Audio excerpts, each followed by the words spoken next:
O ikaw, Manny Pacquiao, hanggang ngayon hindi ka pa rin talaga sumasagot eh, no? Pangilan na ba to? Pang-apat na. Manny Pacquiao, kung ayaw mo talagang kasahan yung hamon ng taong bayan na mag-boxing daw tayo dalawa, ibigay mo na lang sa... Tama ba ang aking narinig? Hinahaman mo itong si Manny Pacquiao? Call out ka ng call out sa kanya. Alam mo naman na hindi ka papalagan. Dahil ang kamao nun may lisensyado. Hinahamon ka nga ni Romeo, o diba? Ba't hindi mo muna palagan yun? Yung totoong matapang ka, titigasin. Ay, tigasin pala. Tarantado! Okay, ina mo. Kayo talagang mga loyalis, malagi nyong hinahanap sa mga Duterte yung 51 billion. Uto. Mga walang utak talaga kayo, no? Mga utak talangka. Yung bobo mo. Panoorin mo to ah. Putang ina, 7 taon yung hindi ginawa to. Diyos ko. 2019 pa to. Ito. Tapos Bakit wala na hindi ginawa pwedeng dito. hanapin? Oh, yun ang Kailangan hanapin yung mga ganyan. Putang ina talaga. Pera kay laki. Kitang kita mo mataas doon, dito mababa. Eh, ba't hindi pa pinantay yan lahat?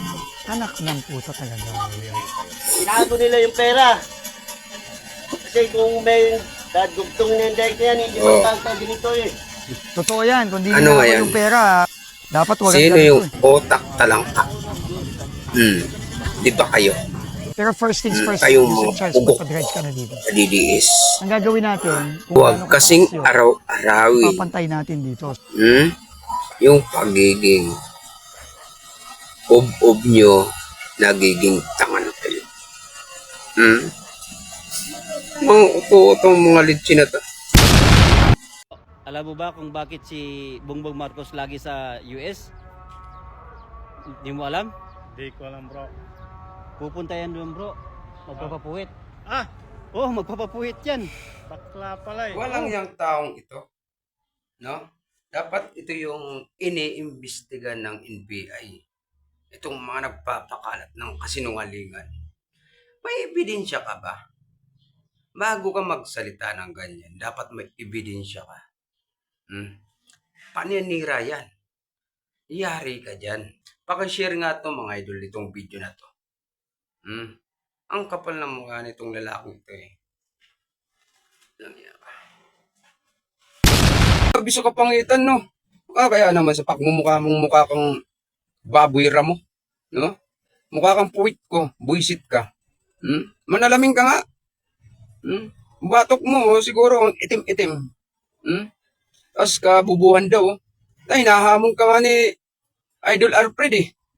Hindi kayo pumalag na banatiros eh. Oh, ano mo? Ano mong hayop ka? Ina ka. Ganito itsura ng isang loyalistang tanga. Parang gorilla.